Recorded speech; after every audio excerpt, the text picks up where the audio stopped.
Hi all. So today we're going to introduce the concept of earnings and discrimination and talk a little bit about how people's wages are determined, what things affect them negatively, what discrimination is, how discrimination affects earnings, and we're going to build off some of the market concepts we introduced in chapter 18 about the labor market to explain and elaborate on why people make different incomes. So some determinants of the equilibrium wage. Now, the first thing that's important to understand why jobs are paid differently is something called compensating differentials. And this is a difference in wages that arise to offset the non-monetary characteristics of different jobs. For example, coal miners are paid more than other laborers with similar education requirements. And part of the reason why is because coal mining is a dangerous, risky, hard job. So, in order to compensate for the fact it's a job that's less desirable than other jobs, you have to pay a higher wage to encourage people to mine coal. Another example, let's say that there's multiple professions, right, that require just a bachelor's degree.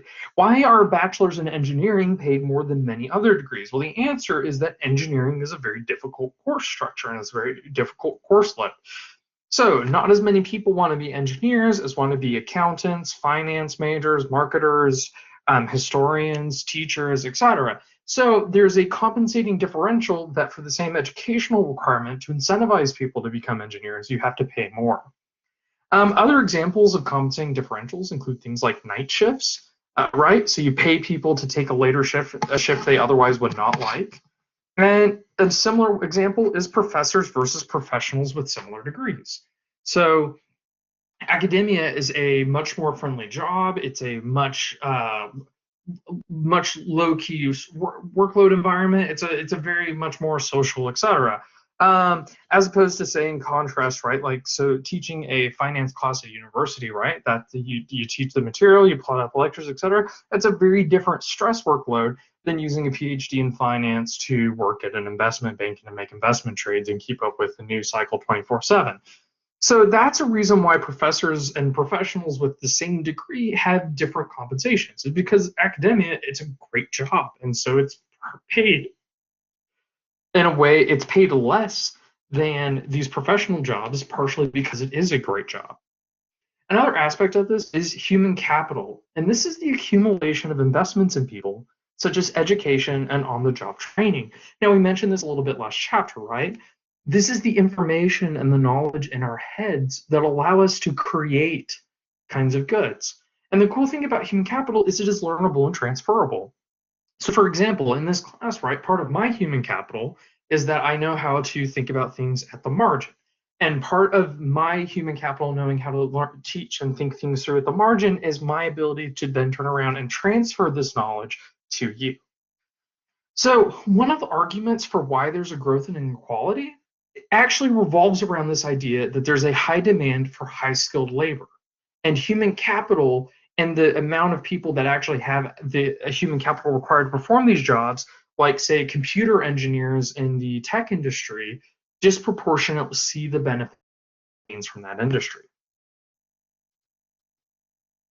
Now, I want to show you some examples of average annual earnings by education attainment. You're going to see some interesting traits here. Notice that for men with high school, no college, over the past 2 years, we see that their wages, that I should rephrase, we see that their wages have gone down by $2,700. In contrast, college graduates have seen their wages rise by about $11,000. And so, where there used to be a 42% gap in earnings between men with high school degrees and men with college degrees back in 1975, that gap has grown to a 75% different increase due to a college degree. Sorry for stumbling there, goodness. The purpose and point of this, though, is to see this is evidence of a transitioning economy.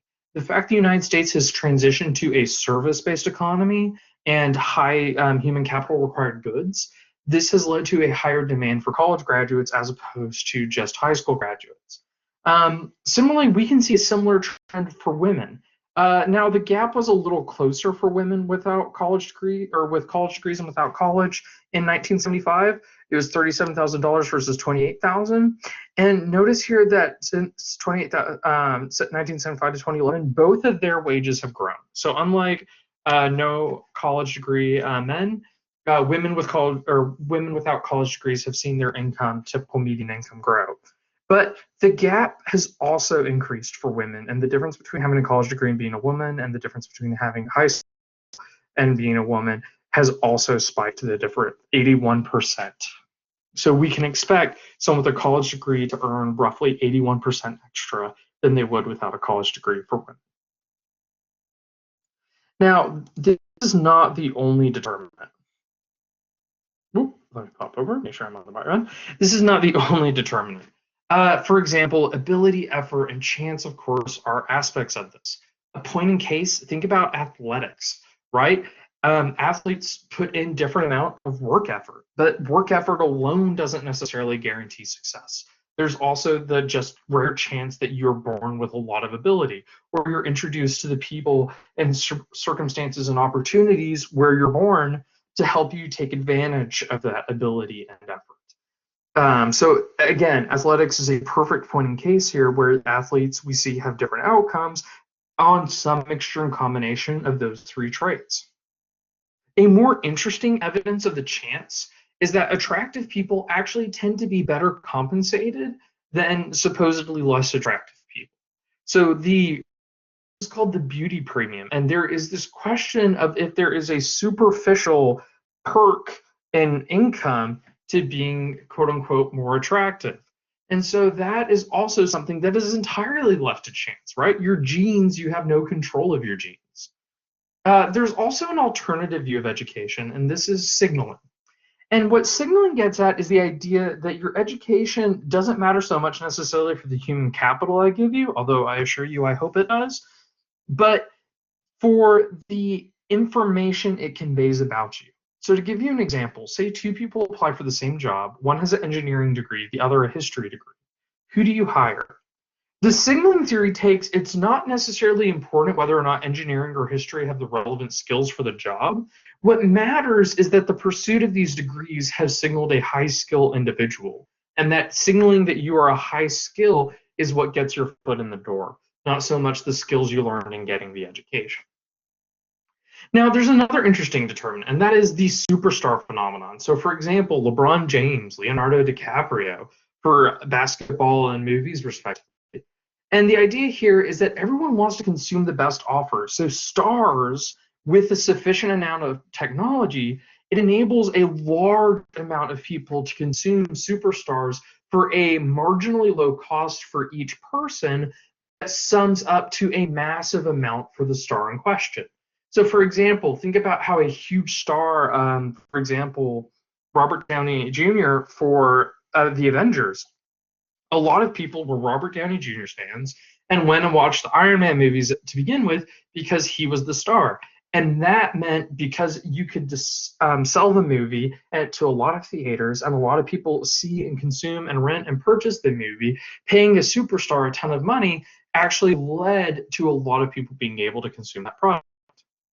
Now, a final aspect of determining wages is that there are above equilibrium wages. And these can be created by a few things. First off is minimum wage laws. Also, which this is where we have a legal constraint on how low wages can be. And a minimum wage law, in order to be effective, must be above the equilibrium. We've talked a little bit about minimum wage laws in earlier chapters. Another example, however, is unions. Unions are a worker association that bargains with employers over. So basically, they are a group that acts cohesively for the sake of all employees at a firm, and they speak for those employees on behalf and negotiate for them. And the way the unions are able to ensure their power and ensure some like degree of culpability is that they can strike. And by striking, basically, this is the organized withdrawal of labor from a firm by union.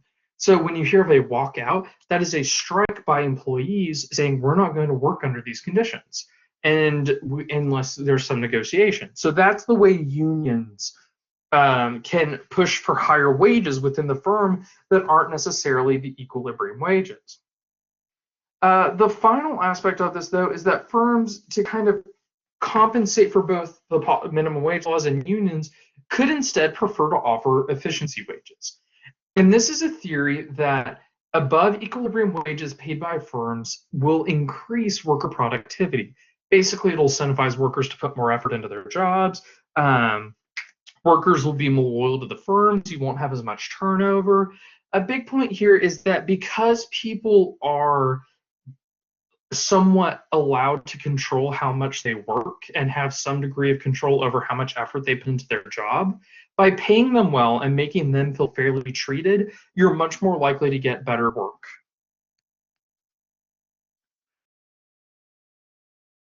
As nice as the theory is, this is what informs someone's entire wages, we do find that there are significant gaps between individuals' earnings based upon a host of characteristics.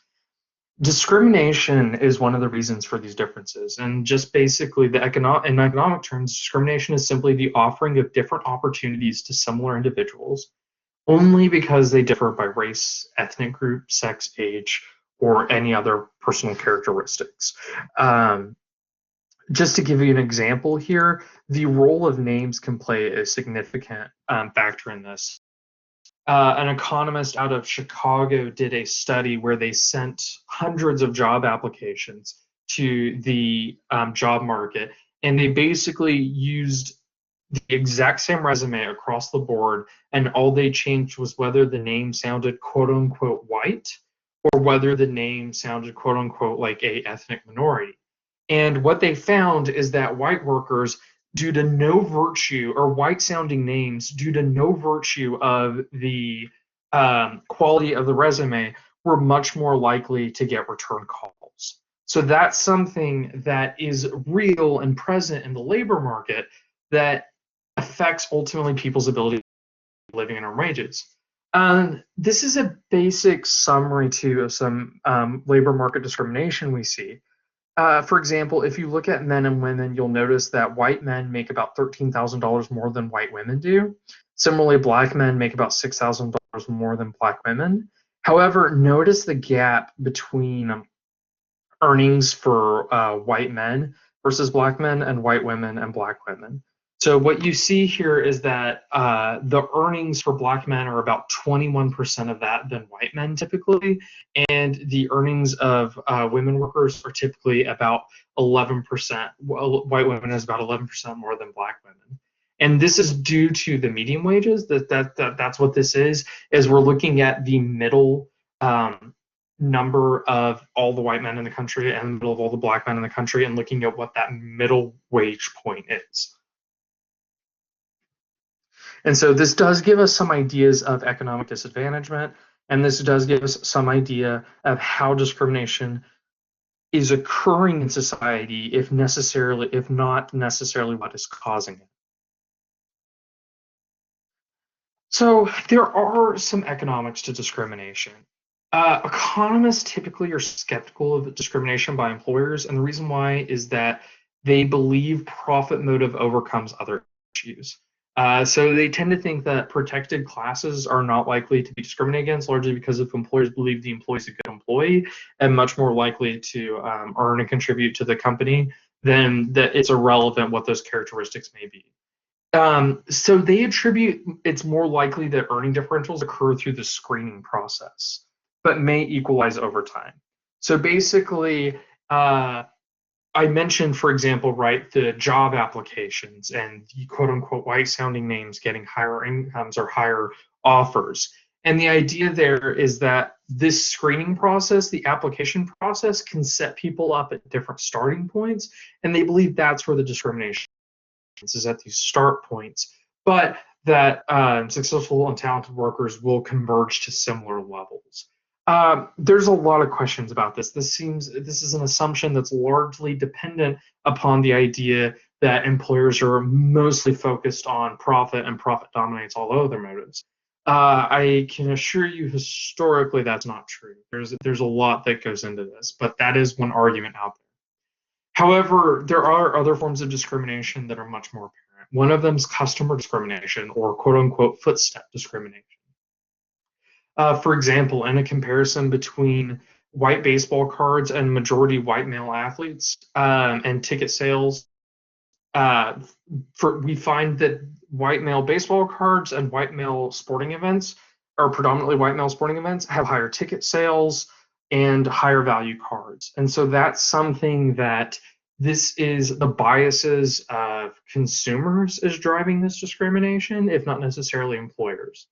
Um, this has been one of the big issues, for example, between men and women's sports. Is there a degree of discrimination here, or is this also possibly perpetuated by like consumers where they spend their money?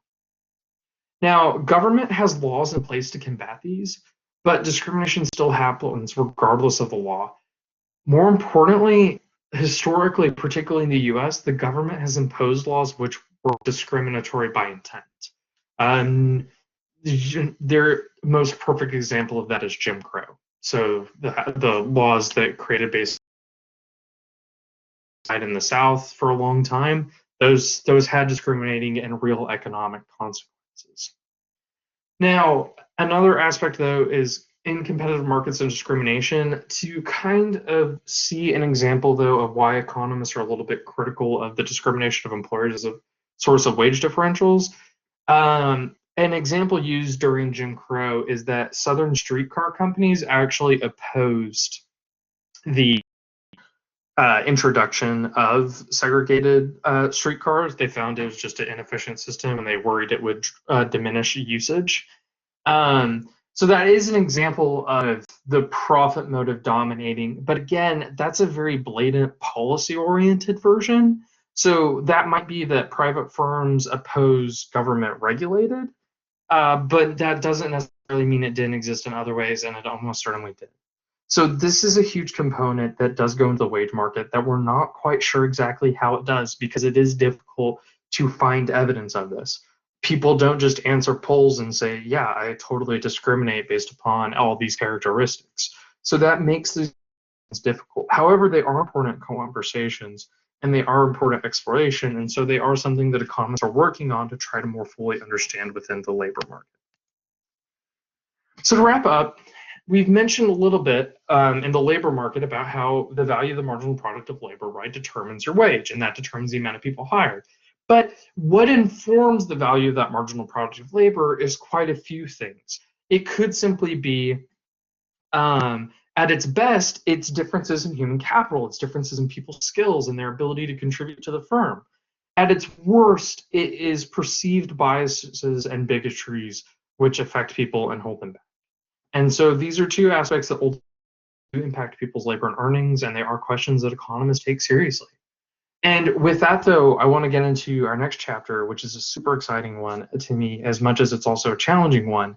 And now we're going to look at income inequality in our next video. Till then, I'll take care.